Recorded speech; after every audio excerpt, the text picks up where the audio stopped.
Who is ready for a cold front? I know I am. I imagine a lot of other people are also. And if you are, I got good news for you.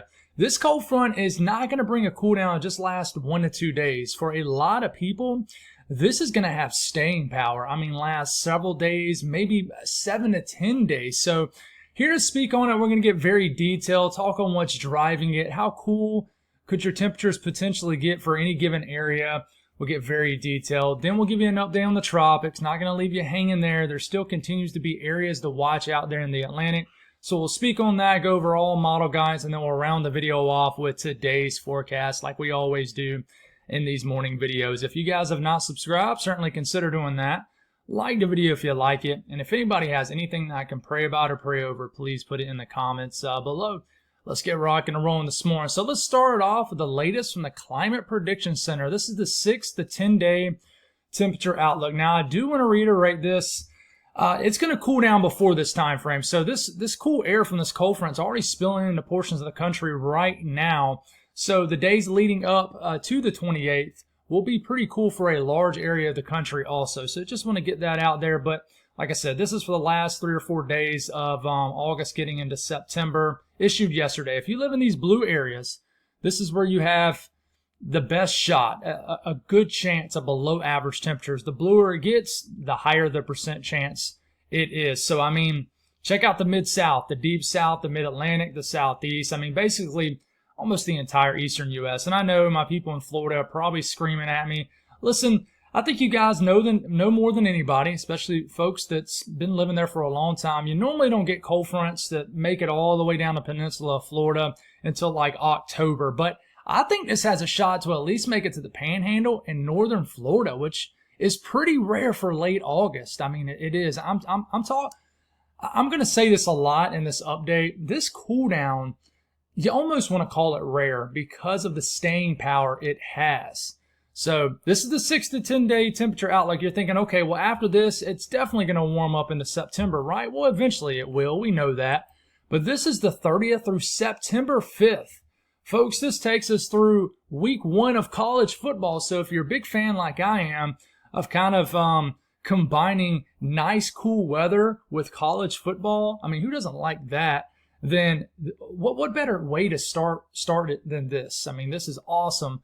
But once again, if you live in these blue areas, of course, confidence not as high, so you're not seeing those more blue colors. But, I mean, that's expected a little bit further out away from us, right? But if you live in these blue areas, I mean, that's where you still have a shot at below average temperatures all the way through September 5th. So this is from the experts at the Climate Prediction Center.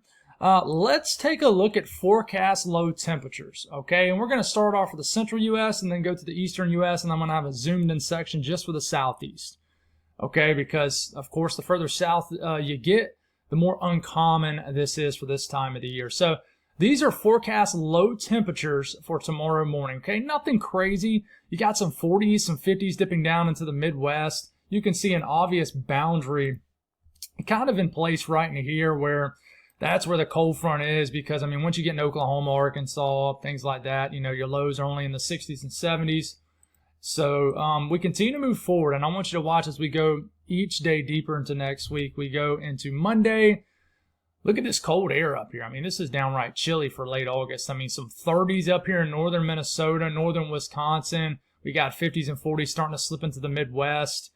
Starting to drop down into Kansas now, certainly Missouri. And then we get into Tuesday, just cool air in the upper Midwest. This will no doubt at least start the process. You're not going to see it probably, but at least start the stages of changing leaves up here. Of course, northeast Minnesota, areas of the UP, northern Wisconsin are always those favorite kind of early areas where leaves start to change. Definitely start to hit peak somewhere in late September. But southern areas of the country still warm as far as lows. This is Tuesday morning.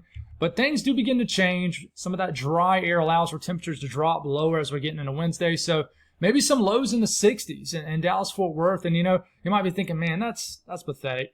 And I would kind of agree. But, I mean, for late August, August is a brutal heat month for you guys in Texas. And this will be a nice, you'll notice a difference midway next week.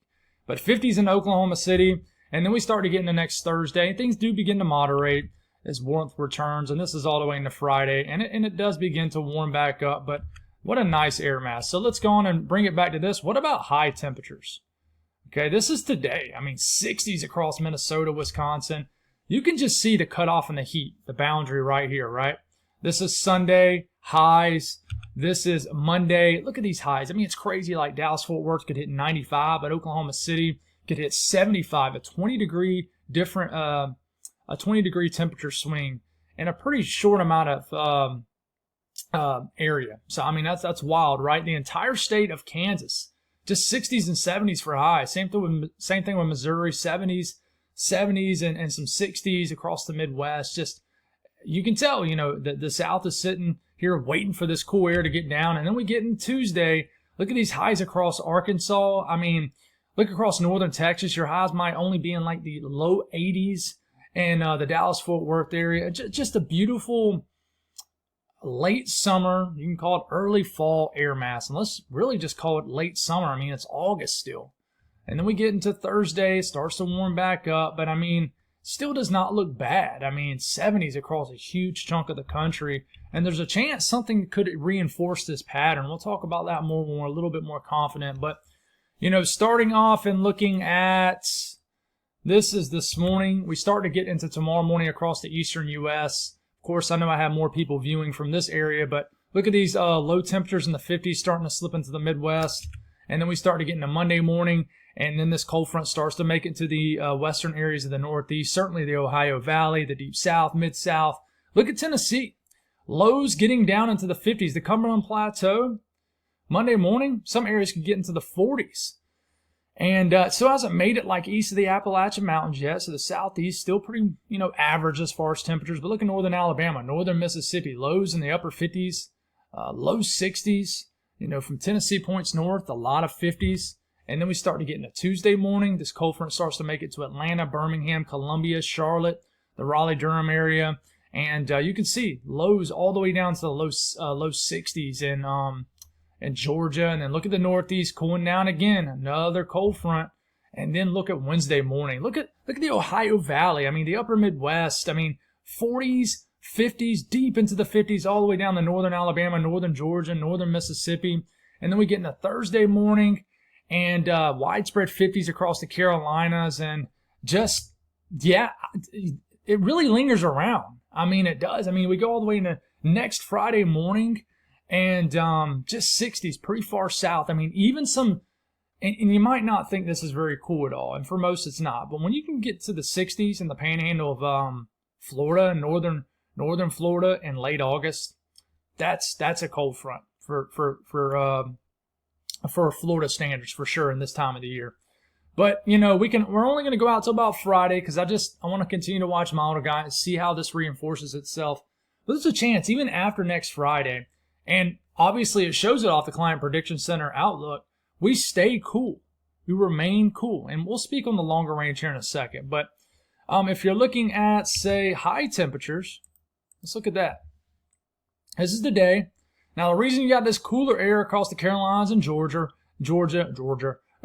is because of cloud cover and rain. There's nothing crisp about this. This is just cloud cover. So, and you can see how we warm back up into the 80s in the southeast and stuff.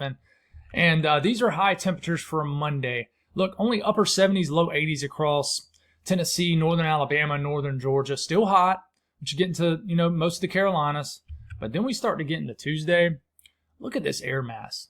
Midwest, Ohio Valley, the Northeast, the Mid-Atlantic, the Mid-South, even the Deep South. I mean, highs at worst in the low 90s. But this is low humidity, guys. I mean, this is low 80s, for example, in, you know, Charlotte, Columbia, Atlanta, with low humidity. So it's not like low 80s with high humidity. This is low humidity. But, I mean, these are high temperatures from the National Weather Service. This is Wednesday, little moderation.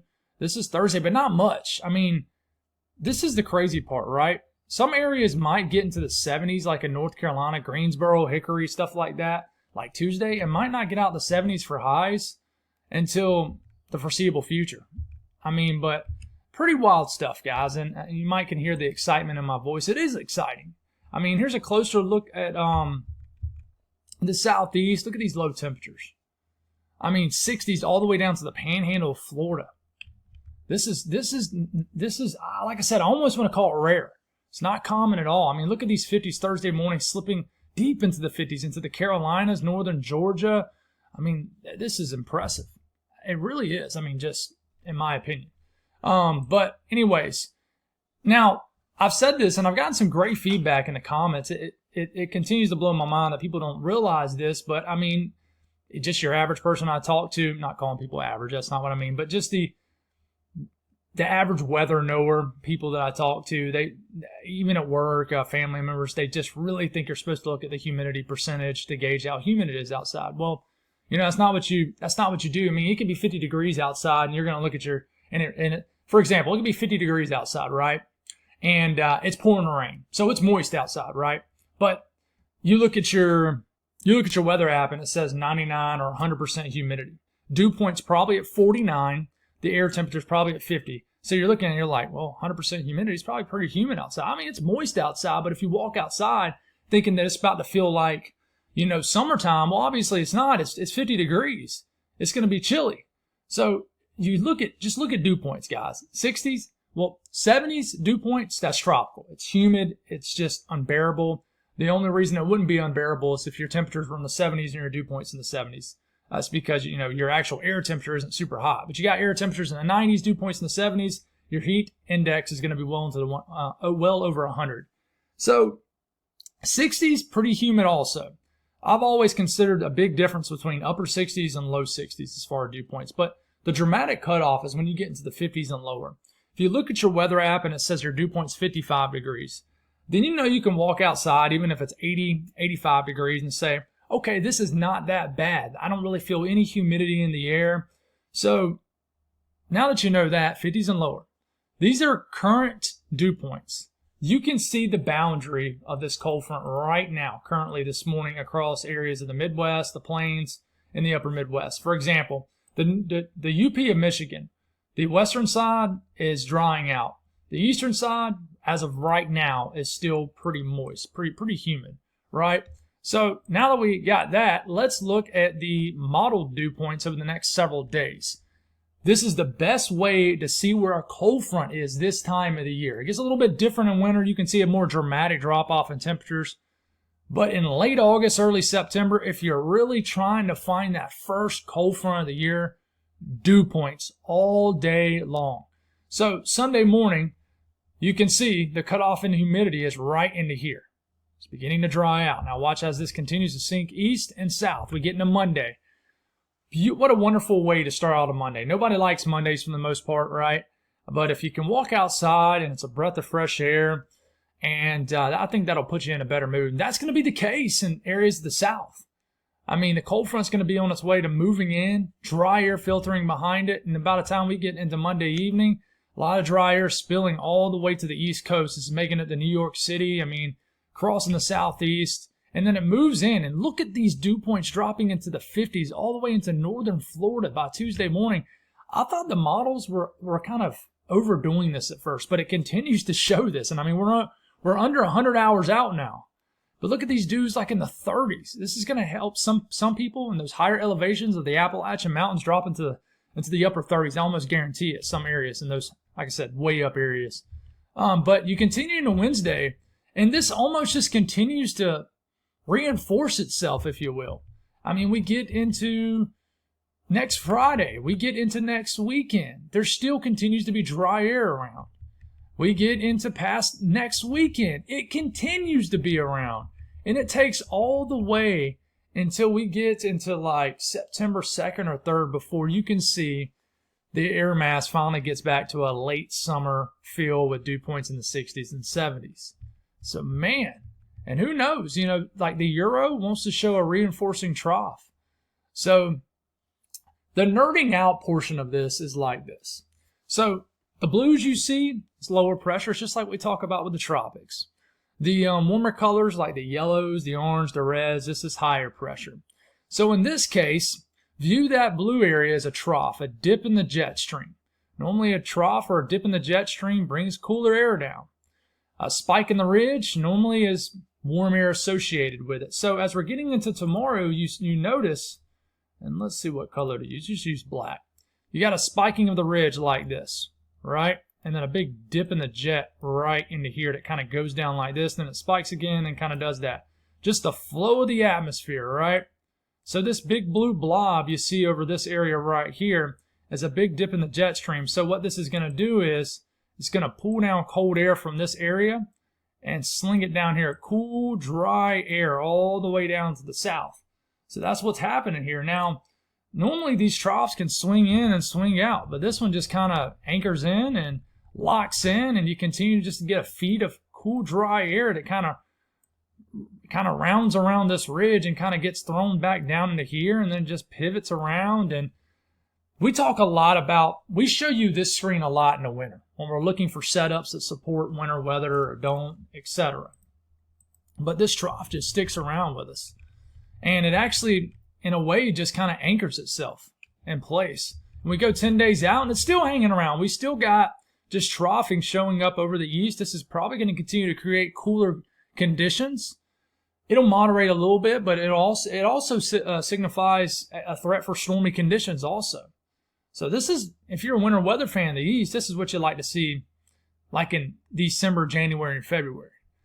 So the response of that is this. These are temperatures compared to average. And the blues, the greens, this is below average temperatures, the cooler temperatures. So we're starting on Monday, and you can see just the cooler than average temperatures hanging around all the way through next week. This is getting to next Thursday, Friday, Saturday, Sunday. We're getting into next Monday, September the 1st, not this coming Monday. You're still seeing the blue areas hanging around with us.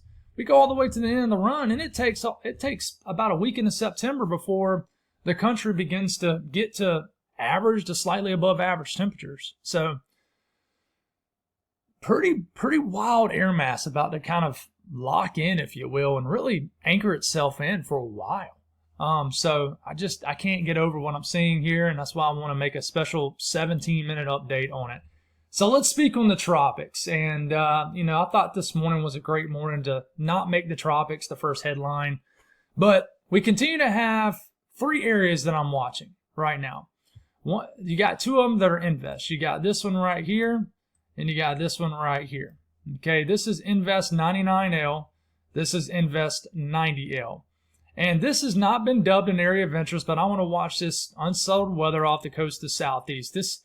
It's still raining in Charleston this morning, but this created a flash flooding scenario in Charleston last night. But I want to watch this as this eventually kind of goes up in this area and might can bring some much needed rain up into Atlantic Canada. This is what's left over of Aaron. Pretty much it has lost all of its tropical characteristics. It doesn't even show up on the National Hurricane Center graphic anymore. But these are the areas we are watching. And we don't have another update on Aaron. Hope you guys in Southeast Newfoundland are faring well this morning. But this is the latest from the National Hurricane Center. Let's make sure we don't have a new update, and we don't. So they have dropped the chances of Invest 99L developing to a 20% chance. I thought it was very odd. They jumped it all the way to a 60% chance just to drop it all the way back down to a 20% chance this morning. But there is still some model runs that show this surviving in the Caribbean, and I'll show you that here in a second. Then we got Invest 90L. That still has a 90% chance to develop. The next name is Fernand. Guys, at this point, I wouldn't be surprised if either one of these takes a name, and we basically keep Fernand until we are tracking something else.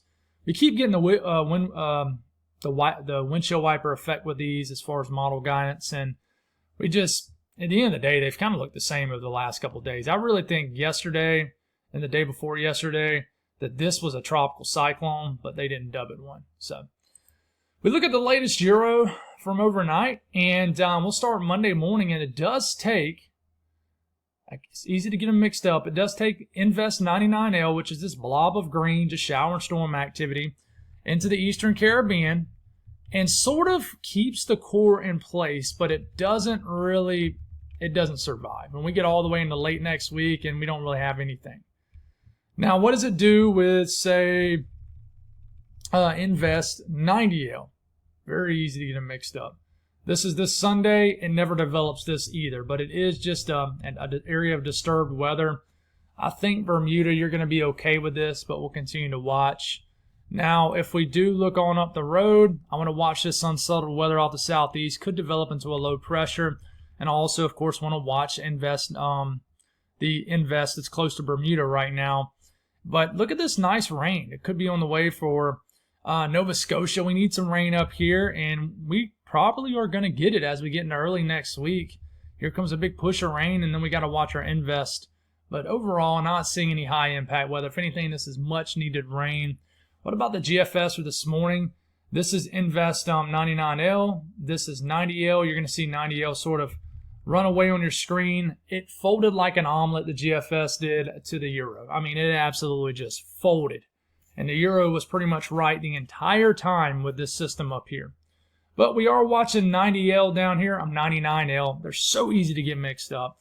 And you continue here to just have an area of disturbed weather heading through the Caribbean. Does this ever develop? I think there's still something there, and you can see it really here. And then there's another low trying to develop here in the Southwest Caribbean. But, you know, overall, it does try to eventually develop something here. Now, whether this is from our invest that's right now over the Atlantic, the Central Atlantic, or if this is just another area of disturbed weather, regardless, it's 10 days out. Doesn't really matter a whole lot. But the one thing that I would really watch over the next 10, 15 days is some homegrown activity, just areas of disturbed weather off the coast of the Southeast or the Northern Gulf. When you have some sort of stalled boundary kind of hanging out across these areas, this is just a great opportunity for homegrown activity, basically lift created by the frontal boundary, kind of like what we are seeing right now across South Carolina last night across the Charleston area. You get that too long that just sits over the open waters, and eventually it gains some tropical characteristics and could develop into something tropical. So we just got to watch that. But a little run up here for you folks in Atlantic Canada. Here comes our little low that tries to develop off the coast of the eastern U.S. Late this weekend into early next week. Throws a lot of much needed rain for you folks. And we'll watch, you know, the invest behind it, but not overly concerned about it. Now, the icon continues to like the idea of Invest 99L surviving. And it eventually does get it, you know, between Cuba and the Yucatan Peninsula, but it's a weak tropical system. So, icon still saying, hey, I think there's a chance. Now, if we look at the Euro Ensemble, this makes up 51 members. This is one of the invests right here. This is the other here. This is 90L. This is 99L. So, they're both going their own separate ways. One's going, staying out in the ocean. The other's kind of out in the ocean too, but a little bit closer to land. But you can see there's still a few scragglers out here, a few members trying to make this survive.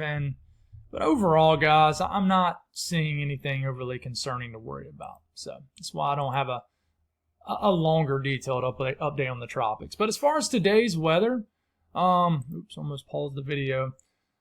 This is what we're looking at here. We got some rain across Kansas, some rain just kind of hanging around across the southeast. We got a lot of shower and storm activity over the northern Gulf. We got a thin area of showers going across areas of the Midwest associated with the cold front. A little bit of moisture spinning around across areas of Utah, Arizona, but there's a lot of unsettled weather across the southeast. If you like a good, cool, rainy, cloudy weekend, this weekend's probably going to be a good weekend for you across areas of the southeast. But watches, warnings, and advisories. Of course, we mentioned when it gets cool in the east and central U.S., it normally gets warm out west, and the watches, warnings map certainly show this. We got heat advisories, we got extreme heat warnings, we got red flag warnings, so it's dry and hot. So it is definitely raging summer out west, that's for sure. Flood watches remain in effect for areas of Georgia and South Carolina. Now, as far as the risk of severe weather, not much of it. We will watch the Front Range into Wyoming, into a very small section of New Mexico and the Panhandle of Oklahoma. Level 1 out of 5 risk of severe weather. Light green is just a general risk of thunderstorms. And then the excessive rainfall outlook, we will continue to watch areas of the southeast, 15% risk of flash flooding, and then areas of Colorado and New Mexico. Now the southeast today, we'll just continue to get kind of a same pattern. You know, even areas that have a low chance of rain could just get periods of kind of drizzle, light rain, all the way up into the Midlands of South Carolina. More thunderstorm activity could get going. Downpours across the mountains of North Carolina and Tennessee. Very rainy, stormy day across Florida, Georgia. And, you know, not everybody's going to see heavy rain, but this, you see this low pressure trying to develop here off the coast of the Carolinas? I'm telling you, watch this as we're getting into tomorrow morning. Look at all this rain showing up for the Outer Banks, eastern North Carolina, and I think that this could do something tricky. We just got to watch it. A lot of energy out over the Gulf also. So, Northeast, not a whole lot. Cold front on the way, not a whole lot ahead of it. Some showers tonight across certain areas, but not everybody. Maybe some heavier activity in West Virginia down there. But, you know, we're waking up tomorrow morning, probably going to get areas of showers moving in, but not seeing a whole lot today. South Central U.S. is what we're looking at. Going to get some areas of moisture moving across Colorado, northern New Mexico. Could get some flash flooding, some severe weather possible off the Front Range. Could get some thunderstorms that move across western Nebraska into Kansas. But yeah, north central U.S. cold front moving in. Behind it, almost like a fall-winter type ordeal where you got cool air coming in and you just got a lot of shower activity, you know, associated with the lower pressure of the trough itself. So just sprinkles. I mean, it's just really going to feel like fall up here today. I mean, it's going to be kind of cloudy. Yeah, some showers about. You know, the only thing that you don't have working with you is the leaves have not changed yet. But man, what a fall-like day up here. And I mean, even some cool air spilling over Lake Superior. And by the time I'm waking up tomorrow morning, some lake-enhanced moisture. I know there's some people in the UP right now. Lisa, I know you're one of them. They ain't ready to hear anything about lake effect or lake enhanced. But you wake up tomorrow morning and it's a pattern that would drive this. You're kind of right embedded in this trough, and this is gonna. It's just the signs of times of changing, right? The seasons are changing for sure. But the western U.S., this is what you're looking at. Just more storm activity for the central and southern Rockies, spinning around. It won't be too long before you're going to start to see blue on your map out here in the Rockies. But this will be spinning around out here. Temperatures. Pocket of cooler air across the southeast with cloud cover, rain. Northeast, if you're a big warm weather fan, enjoy today, 70s and 80s because there's a cold front on the way. Pocket of hot air down here in Arkansas, Oklahoma, Texas, Louisiana, Mississippi. Typical late summer stuff. And you can see in the northern terrain of the country, these high temperatures today. Very pleasant.